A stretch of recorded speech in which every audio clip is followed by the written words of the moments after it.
welcome to the Moonshine Jesus Show. We are so glad that you have chosen to join us today, whether you're watching us live or playing us back on your favorite pod network. We are just glad that you are with us. We want to quickly remind you that we are sponsored by progressivechristianity.org, a fantastic place for all of your progressive Christian resource needs. We encourage you to check them out. And as always, we encourage you to check us out on Facebook and follow us there, as well as making sure that you're downloading us at your favorite podcast site. And finally, one last reminder, this is not a spoiler-free zone. It is fully a spoiler-full zone. So count on us spoiling this for you. If you haven't watched it yet, maybe you want to just save this somewhere and come back to us. And speaking of us, Caleb, good to see you, sir. How are you doing? I'm doing great, Mark. It's great to see you. I'm ready to get into this. Silo. I am so ready. We covered Silo after the first 4 episodes. During the show, we started realizing that we were really enjoying it and making so many predictions that we really sort of need to come back to it. Now that the season's wrapped up, we're coming back to it. But I'm curious, did you go with your same drink from the first show, or did you decide to do something different? Well, I don't remember exactly what I had for the first show, but I'll have to depend on you, because I know that you've revisited to make sure that we can stay true to our predictions. Absolutely. So I thought, in the Silo, so I see that they've got a lot of, the mayor had a lot of drinks and some different kinds of alcohol. And I know in the Silo, they didn't necessarily have access to a lot of things. So they kind of had to take what they had access to. And I've been traveling a lot, and I don't have access to a lot of things. And I kind of had to just take things that I had access to. I thought, okay, it looks like they've got whiskey. So I had some of that. All right. And I had some Coke. So I've got some Jack Daniels and some Coke. Not a bad classic. choice. Not a bad choice. Absolutely. It's what I had access to, just like them. That's not what I had last time. Not what you had the first time. You had a cognac cocktail, because they had specifically mentioned they had some cognac, and you made something called a cognac cocktail. I am repeating my drink, and it's really an easy drink because the same thing you said, they have limited access. It was one of the drinks that played a little bit of a role in the first or second, I think the second episode. And it's also my second favorite alcoholic beverage, which is a nice dark red wine. So I went with wine. Right. I did that the first show, but we don't see a lot of things where wine seems like the appropriate drink. So I decided to go with it this time. So cheers to you, sir. Sir, I'm looking forward to digging into this with you. Me too. Moonshine Jesus. Moonshine Jesus.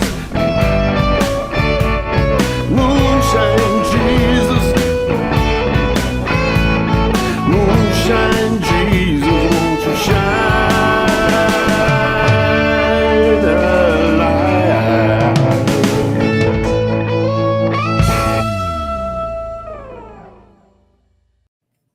Welcome back to the Moonshine Jesus Show, where today we are revisiting the show on Apple TV, Silo. And this is, of course, our second time on this. And I've got to admit that the first time we talked about it, I think, Mark, you and I both had some doubts on what the quality of the show would be.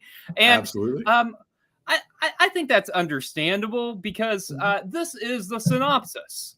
In a world, in a dystopian future, where a community exists in a giant silo that extends hundreds of stories under the ground, 10,000 people live in a society bound by regulations they think are meant to protect them. But are they really? And so we started watching this, and we're both, I think, very pleasantly surprised. In fact, Mark, I hadn't watched it since we talked about it, because I like to go through at the end and kind of binge watch. I know you've been kind of keeping up with it, right? You've been watching it week by week. Yeah. My wife and I sit down every Friday to catch it as soon as it comes out. Okay, so you've been engaged, and I hadn't, and I had like 6 episodes to catch up on, and so a couple days ago I'm like, okay, I'll break it up, and I'll watch a couple episodes tonight and a couple episodes the next night, and Yeah. I sat down. And I've spent the next 6 hours watching this show because I couldn't turn it off. It was kind of enthralling. And so I think Yeah. it was better than either one of us really expected. Absolutely. They did a really good job with every episode having sort of a cliffhanger. And I've now learned that partly that's because the person who wrote the books that this is based on did them on his own without a publisher. He had already done through a publisher, decided he didn't want to do that. And he published these as short stories on Kindle. And so they had natural cliffhangers built into chapters. They don't necessarily follow everything completely from what I understand. I've tried to stay away from knowing what the books actually say, but I did learn that that's how it goes about. And that's part of why I think we had these wonderful small cliffhangers at the end of every episode that pulled you along the way it did you. It really did. It was hard to turn off. And I'm usually someone who's pretty good at like saying, okay, I'm done for today. And I really shouldn't have been staying up, very late watching these, but I did. I couldn't turn it off. I had to know what happened. Yeah. And so, Mark, I know that you have made sure we're going to hold true to our predictions, but I do remember some of them. Okay. And Right. the thing I was thinking as I was watching was that I believe what happened was I said that I thought what was really outside the silo was a world that was undisturbed and that that there hadn't been any kind of catastrophic damage, and that there was some kind of internal government or something keeping them in the silo. And it turns out that I was wrong about that. So I need to eat crow on that, because what you said, I believe, if I remember correctly, is that there was some kind of a disaster, and that you expected to see that there were maybe multiple silos. And the last scene of this season seems to indicate that, as usual, Mark, you were right. You were right, and I was wrong about this. Is that the way you read that as well? I have to say, I did kind of remarkably well, like frighteningly well. You really did. At predicting this. I not only said that I thought that there was something catastrophic out there, but I also said that I was pretty sure that the suits were designed to fail. Out there. And you said the same, though. You said you also thought that they were designed to fail. You said you thought they were pumping toxic gas into them. Yeah, right. And I said I think that they're designed to fail and the toxic gas gets in. And honestly, we both may be right, because one of the things that I noticed was, think about this. As they send someone outside, the last thing they do, they go through that double locked door where they're in this room. They blow gas at them. Right. You only do that when you're coming in from a toxic environment, not when you're going out to one. So I wonder if they weren't trying to speed up the process by actually blowing some of the gases and airs. So we may have both been right. But then I did actually say that the season finale could be that someone figures out that there's something wrong with the suits, fixes it, goes outside and sees something that could be another silo. I don't have any clue why I put all that together, but I really thought that might be where we end up. I think you're right. That really seems to be what the cliffhanger of the season was. As she goes out there and somehow seems to kind of fix the suit and walks, and we see the same kind of circular design around with a kind of dent in the middle, which could be a silo. So if you're watching online, I do apologize. I'm on sabbatical and my children are outside the door. So if you hear my children screaming, apologies. They not unsupervised, though. The way you said not that unsupervised. You said that was like, I put them in the other room and just lock them in there until I'm finished. So that I can drink and talk about pop culture. No, they are. So like one of the other things that we tried to predict was whether or not somebody knows what's actually going on. Yeah. And you said that you were pretty certain that someone in judicial knew what was going on. And I said that I agreed, that I thought that Sims, played by Common, in judicial knew. And I said I also was pretty sure that Bernard knew what was going on. Yeah, are you sure you didn't write this series, Mark? Because the clairvoyance with which you predicted this stuff is pretty amazing. I don't know. It's the English major in me who really focused on writing and literature in my first English degree. That I think this just got really into that part of my soul. But it turns out that we're both sort of right. Common kind of Sims does, like you were saying, someone in judicial. Sims does sort of know part of what's going on, but also we see in the last episode that there are parts that he seems to have not been fully informed about. And Bernard is the one who really knows what's going on and is trying to keep it away from everybody else. Yeah. I think I kind of suspected in my heart of hearts that it was the judge who was behind it all, and she super wasn't. She was just kind of a cog in the wheel. Right. So wow. I missed the ball. Were there other predictions, Mark? Just one more that we both got completely wrong. Okay, good. I'm glad to know that you were wrong about something. Tell me. We were guessing what happened to Juliet's mom. And I basically said I thought that her death was essentially just not a big, we're not going to get the backstory. That was a literary device to set her character up from coming from a broken house and why she would go down to down deep. You said that the person who knows what's going on probably killed her mother, and we were both definitely wrong on that one. We did learn that it was a much more significant reason that does explain a lot of Juliet's character, but we were both very wrong on that. Yeah. Okay. So we made predictions. You certainly fared better than I did, but it was a very engaging season, and we didn't get the answers still to a lot of things. And so I'm curious, Mark, to know some of your thoughts on these things that we did not get answers to. Okay. Like, who are the founders? And still, why are they in the silo? Do you have thoughts on why you think that is? Yes, I do. I'm going to continue with my thought that these silos were built because of some destructive stuff that went on in the world.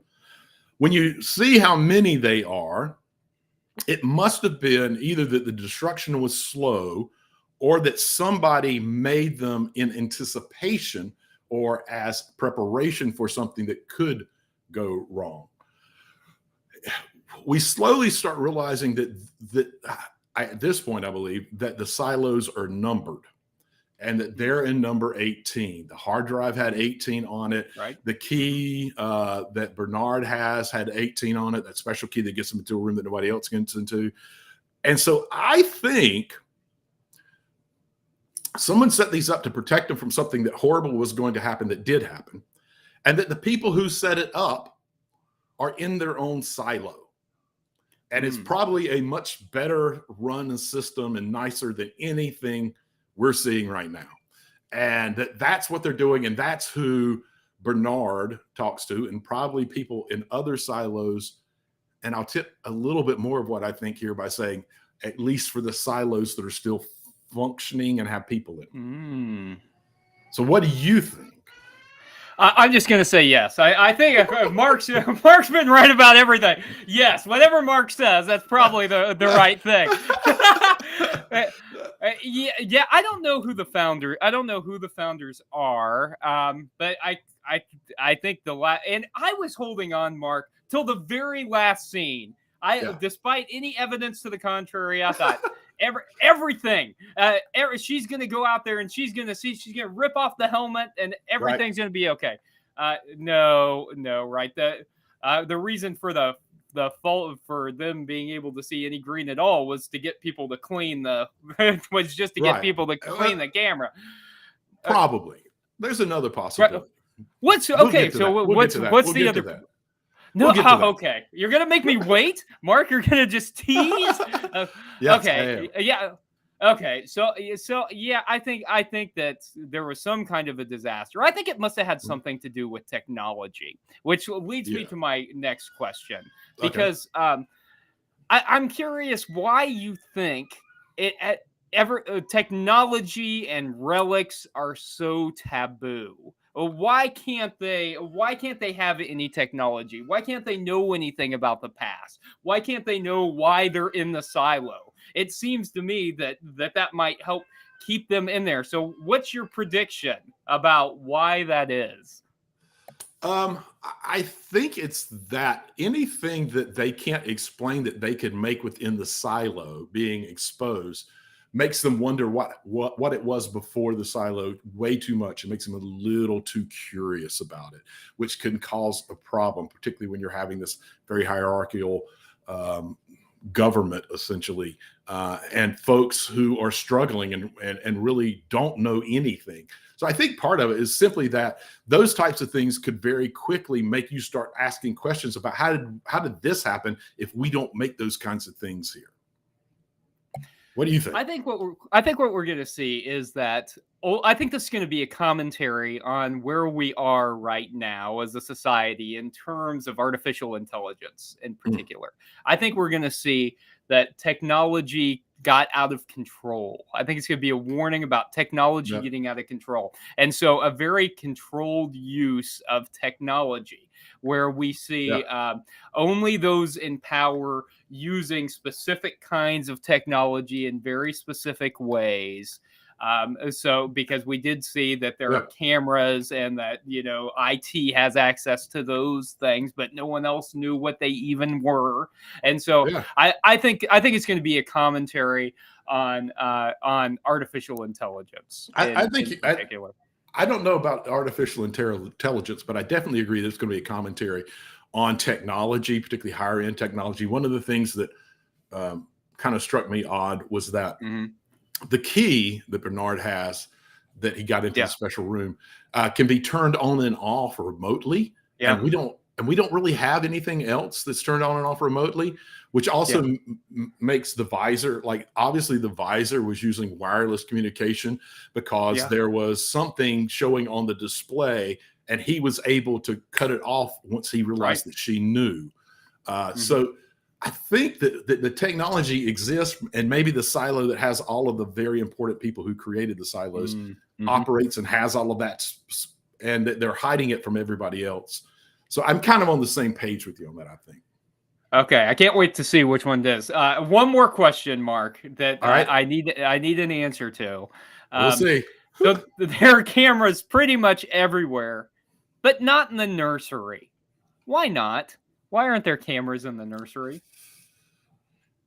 That one, they put one in, right? They ultimately ended up putting one in. Ultimately, yes. Whenever they realize that Juliet's going there to hide the hard drive and to have private communications with her dad, they put one in, but there's not one initially. I don't know. I haven't really even thought about that. I think it's a great question. I'm hoping that maybe you have a theory, because it didn't even strike me to ask why is there not. I mean, I guess I was kind of subconsciously going, well, new baby, it's one of the more private times. I'm sure there's not cameras in public restrooms or anything, but I don't know. I have no idea. I haven't thought about it. What are you? Have you? I think yes, they don't want microphones and they don't want cameras in there to avoid like what I've been dealing with, the baby crying in the background. They don't want to listen to any of that. They don't want to hear it. They don't want to hear. They've got all the technology except mute. I don't know.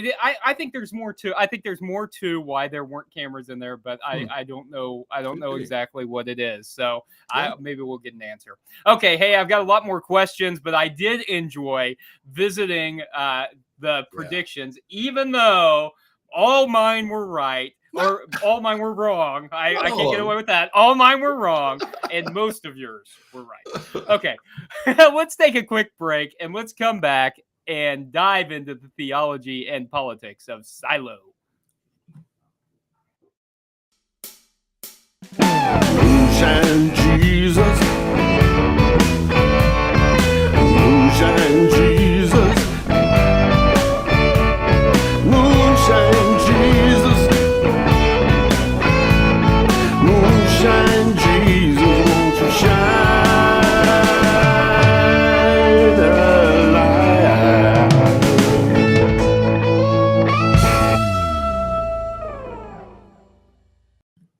Hello, and welcome back to the Moonshine Jesus Show, and welcome to our Theopolitico segment. So, Caleb, I get the sense that Bernard, and it was only the last episode, I get the sense that he genuinely believes he is doing the loving thing for the whole of society, actually sort of protecting them, even when he sends someone out of the silo to near certain death.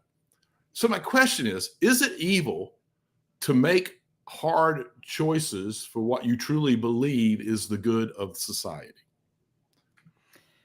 Yeah, I think so. That's a really hard question, and I agree with you. I think that he is. I didn't think that initially. I thought Not he for most wanted of the show. to be right. I thought he wanted to be in power, and he was making decisions to remain in power and in control. And I think you're right. By the end, I was convinced that he was really trying to hold society together. I think it gets tough, especially when you're in a theoretical situation like this, where you've got a limited number of people and limited number of resources, and you're all living in a confined place. Right. I think to a certain extent, we all have to, make hard decisions. But I think whenever whenever leadership starts making decisions about who can live and who can die, and what types of behaviors or what types of speech is able to be spoken, and all that kind of stuff, that we start to get in dangerous territory. So I mean, it's certainly not. They may have a mayor, but it's not a democratically elected mayor. This is not a democracy that they're living in. I think that it's dangerous. I don't think it's a good example of how we should try to live in society. I think that whenever you're controlling people to that extent, and under the guise of protecting them, even if they are protected, I think that they're ultimately living a life that's not worth living in that way. Like, I think you've got to have. I believe in the freedom of speech and the freedom of protest, and all of these things that the people in the silo are not granted, supposedly for their own good. And I'm not sure that it is. I think it ultimately serves to reinforce the class system that they have there, and their kind of system of autocracy that they have. What do you think? I think that Bernard actually probably at some point was actually a genuinely good person. You can see his emotions coming out sometimes. I think that it's almost like there's no excuse for it, but it's almost like the soldiers in Nazi Germany. I believe that his thought is he's not really in charge. I think that, like I said, I think there's this whole silo full of people who kind of control everything. Probably silo one, right? They got the first best one or whatever. And I think he's bending to them telling him, well, this is the best thing, and this is the only way you can protect everybody. And I think he really kind of hurts from it. I don't think there's any excuse for it, even if he knows that if he were to try to buck the system, he would die. To be allowed to put in a position where you are intentionally hurting other people, even if it is for the protection of a larger group of people, when you know that it's morally incorrect, I think you have to make a stand. And he ultimately chose not to do that. Don't know what kind of pressures there are. Maybe he has a family and they are all in the silo with the important people, and their lives are in threat, and he's having an emotional struggle. I don't know. Maybe there's something like that. It's still not completely excusable. I think when there is a moral question at hand, no matter the cost, you have to try to make the right choice. Yes, I agreed, and I hope we get some justification for Bernard's action. There is some kind of external force pulling on him to make it more interesting. That's not just him ultimately deciding. To his head, and he's just Okay, so new question. Yeah. When people think that they see the world, like inside, when they think they're seeing it, and in this case, like when they think they're looking at the screen and they see what the world really is, or when they see only the silo and don't really know what's outside of it. When they think that that is all that the world is, when they think that that is reality, how does that sort of insular existence affect them? And do we see any of that happening in any of the groups in the U.S., where they're just so insular, they think that their world is the only world, and they kind of react and push it out on other people whose world is differently? No, thank God we don't see any of that anywhere in U.S. society. So I mean, it makes people afraid, right?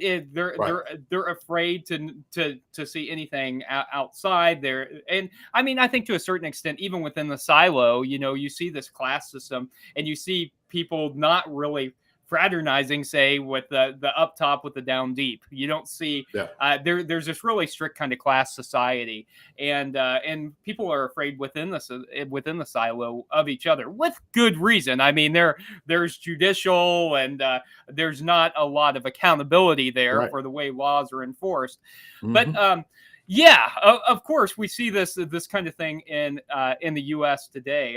So there are any number of examples, but we can say xenophobia, where we are once and at various times, in nations' history, they do this, and they want to focus on America first, just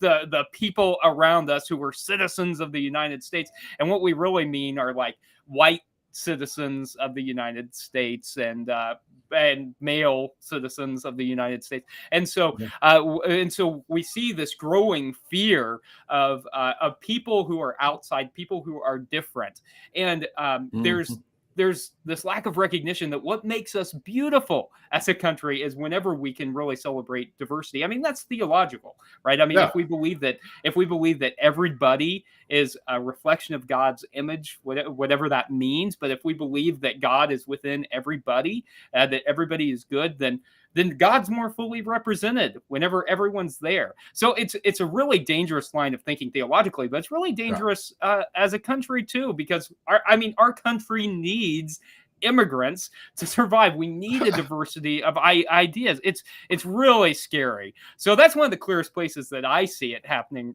not only in the United States, but at other places all around the world. What do you say? I agree with you completely. I think there's another level of what's going on in the show with this as well, and you can actually put it into our modern world in the U.S. as well. It even goes back to part of why I think that they outlawed any relics and that kind of thing. I think that this is actually intentionally sort of a play on Plato's cave, where a person's reality isn't the full reality of what they're seeing. And part of Plato telling that story was to tell us that knowledge and education is necessary to combat false ideas and understanding of the world. And I think the founders are using that against the people in the silo. If we give them only one view and prevent them from having knowledge, from having education, so we don't need these relics, then they'll just believe this is the reality, and we can keep them calm and sort of focus on just what we say is the real world, what is truth. And we certainly see that in the U.S., particularly as we see more conservative political movements for the dumbing down of America and trying to really crush education and to uh, have people buy false truths as real, you know? Yeah, and Mark, I've got to say, this is the reason I love the Moonshine Jesus show, because here we are talking about a dystopian future show on Apple TV, and you have brought in Plato's The Cave, Right. and that's one of the beautiful things about this show. I love that. I love it because I always learn something from you on the show. You always bring some edge, some perspective that I couldn't have thought of, that I don't think is what we're geeks. It was not the perspective that it's not a perspective that a lot of people bring to it, but it's fun and it's great to think about and understand how it might even intentionally or unintentionally been an influence on how these things come about. Let's keep moving along here in this segment of the show. So, kind of shifting gears here, Billings, the assistant sheriff, is basically constantly afraid of being, I'm going to say, seen because of the syndrome that he has. And particularly early on, he sort of comes off as meek and quiet and in the edges of whatever group he is with. But we seem to now be learning these principled and complex and sort of strong. I'm just curious, how often does society make folks worried about being who they really are? And what can we do to help people celebrate their true selves? Because in him not beginning to not be worried about it, we're starting to see him break out and show his true self. And I'm curious, how does that play out in a society like ours? Yeah, and so Billings becomes a stronger, more compelling character the more we find out about him, and the more he's able to live into that too, right? And so I think you're right. That's exactly the way it is for society. And so we can see this in any number of cases. I mean, from us embracing our geekdom or something like that to something much more important, like, say, LGBTQ plus folks being able to live into their true identities and not having to live closeted in whatever way that is. I mean, I think now, historically, whenever we've been saying that, we've meant like in terms of sexuality, but I think now even more so, we're also talking about gender identity, and we're talking about trans folks being able to express themselves in the way that they feel they are created to be. And so I think one of the ways that we do that as a society is, one, I think, like, if we don't try to project our own expectations about who someone is supposed to be onto them, because that's a ridiculous thing to do. It is just a ridiculous thing to do. I mean, assuming people's pronouns, assuming what we think people ought to be or how we think people ought to conform, is ridiculous. But also, in the same way that bringing diversity, is a reflection of God, I think bringing diversity in terms of sexual orientation and gender identity is stuff that is beautiful and affirming of God. And I don't see how people who have actually spent any time reading the New Testament cannot see that is a good thing. Right? We see over and over again that when people live into who they really are, who if they're being authentic to themselves, that they're better Jesus followers and living more fully into the world. So I think I think if we can get over projecting things onto other people individually, that's one way that we can kind of combat that. What are your thoughts on this, Mark? Yeah, I mean, I think you echoed a lot of what I was already thinking about in terms of groups of society that are caused to feel like they can't be their true selves and can't be seen. But as spaces open up and it's made more safe for them to be who they truly are, we all benefit. We see who their true personality is, and they have a better life. And I like what they're doing with this character. I think that we're going to see him struggle with that because Sims, Common's character, finds out that he has this syndrome, and they make him sheriff anyway, give him a special override for the law that says if you have it. I think that they believe that they're going to be able to use it to make him sort of a puppet sheriff. And I think what we're going to see with him is him struggling between his true self and his self that he and his wife says to him, we need to focus on what we're trying to do here. So there seems to be something else going on.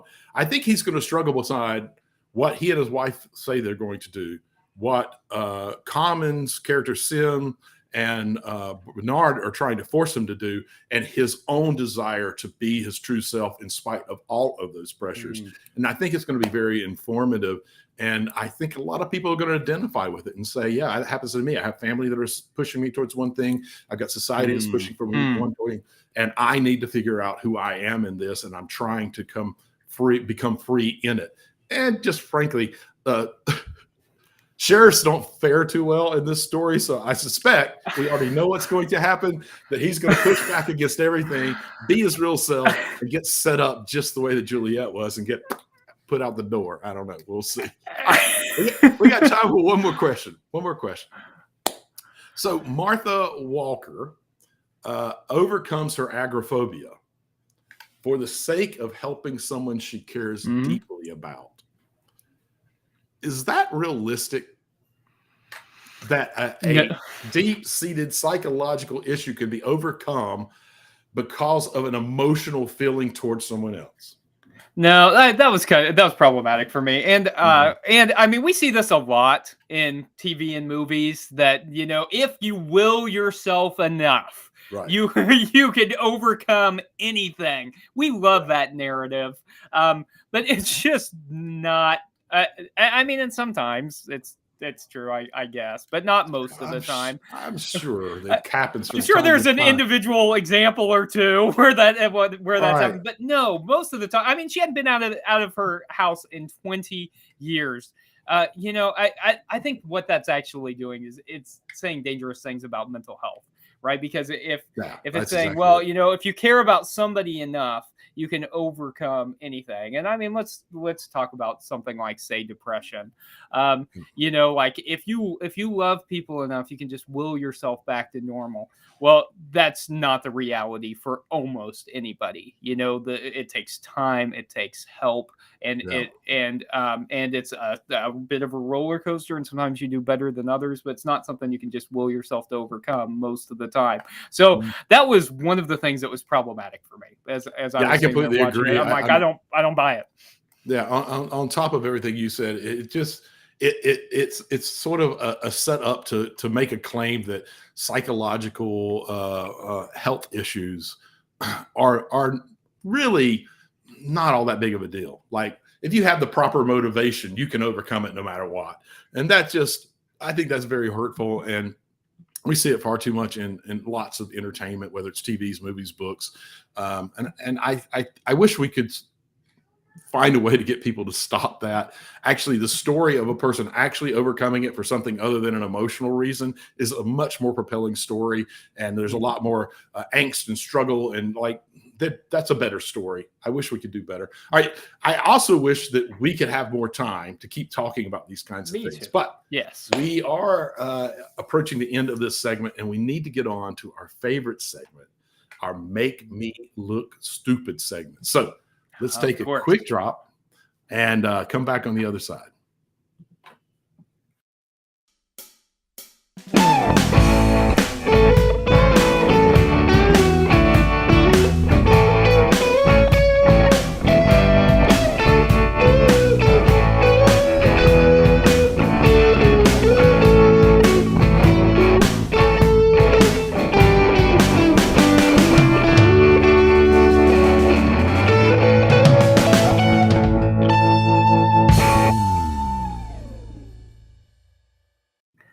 Welcome back to the Moonshine Jesus Show. We're entering our final segment, the Make Me Look Stupid segment, where we get to ask our co-host a question and see if we can make them look stupid. So I don't know that I can do that, but I do have a question for you.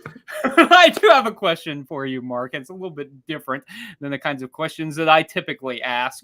I'm going to ask you to make a tie-in. So we've talked about some great Politico stuff, but what's on my mind this week is all of the decisions of the Supreme Court and all of the long-standing legislation that has been kind of overturned over the past couple of weeks in particular.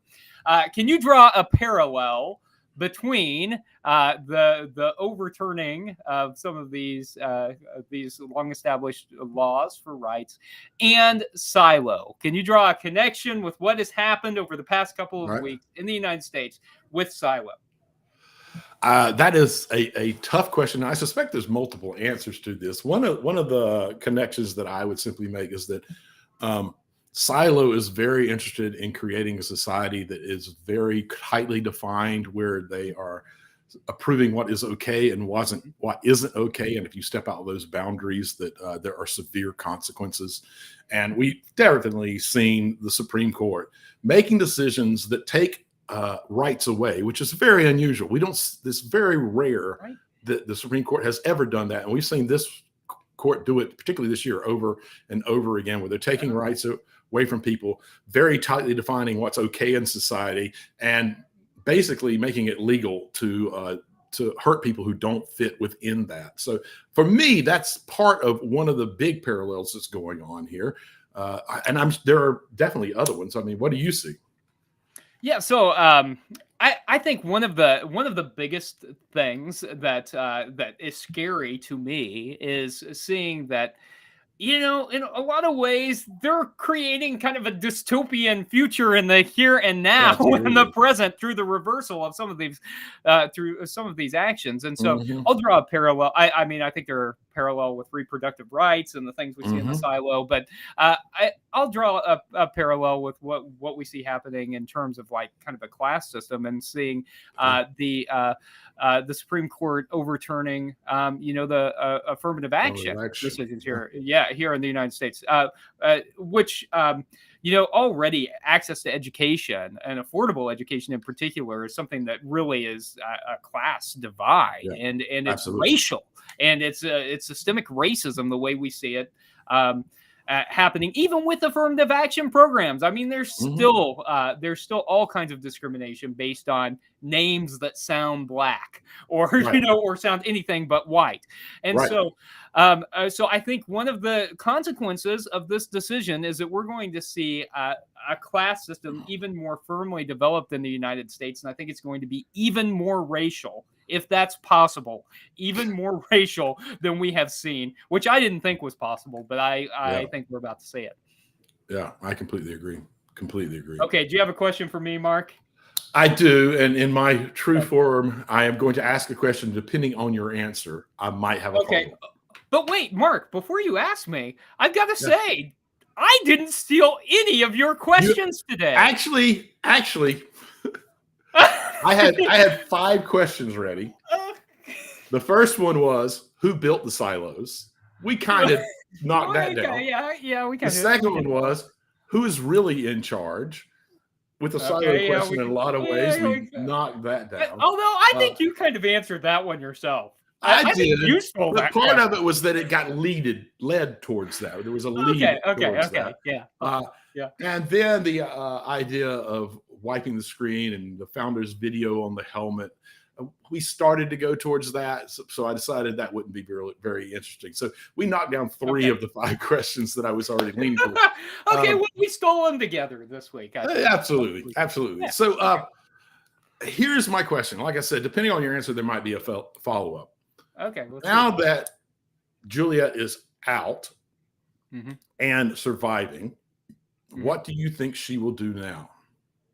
I think she's good. So I think it's interesting too, because we see that there's some kind of, and I think it's connected to the display in her helmet, but there's some kind of optical illusion there that she's realized. Absolutely. Right. And so I think she goes over the hill that the people in the silo can see. If you haven't watched this, they can see up to a certain point, and she goes over that and beyond. It expands up, and that's where we see what we were talking about earlier, that it looks like there are other silos with other circles. I think she's going to explore a bit. We also see a city in the background, so I think she may go to the kind of walk to the other silos to figure out what's going on. I think ultimately she's heading to that city in the background. Interesting. And I think we may start out there at the beginning of next season. Just a guess. What do you think? I think that she is going to end up inside other silos. And that's where my follow-up question to you was going to be. If you had answered that, I was going to ask you, what do you think the other silos would be like if she gets on the inside? I think that Lucas, I don't remember if you remember that character, but he's the one that gets sent down to work in the mines. I think he's going to play a very important role next year. I think that because there is that giant door under the water that Bernard wasn't aware of, or at least seemed like it, because when she mentioned it, he seemed a little shocked. I think that probably is a door that connects to the closest silo. I think Lucas will probably end up over there. I think that we might see her. We're going to see her at least in one silo, and it'll be very different than what she's in now, because it's been so isolated. Things will advance, differently. And I also think that there's a chance we'll see insides of several silos, and that they're all going to be incredibly different. I think there'll probably be a silo where everyone's dead. I think that's a real possibility.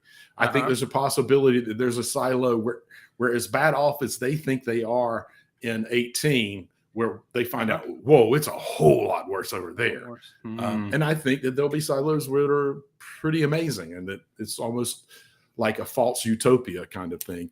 So I think that that's what's going to happen. I think she's going to make her way into other silos one way or the other, and we're going to start getting new characters and different ways that silos operate. Well, that sounds like an interesting show, and I can't wait to see if that's what happens. But I'm all in. I'm ready to see Silo, even with my initial skepticism. I'm excited about it.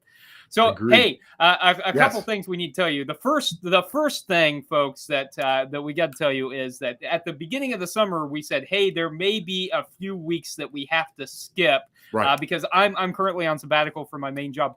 And so next week is going to be one of those weeks. I'm going to be traveling, so not available. So we won't be here next week. But in 2 weeks, almost, we've got something coming up. Do you want to remind people what it is, Mark? Absolutely. We've been trying to make sure you're aware of this. We are going to be, for our third time, getting together, live together. This time it is going to be at the Moonshine Jesus show. The Moonshine Jesus show will be at the Wild Goose.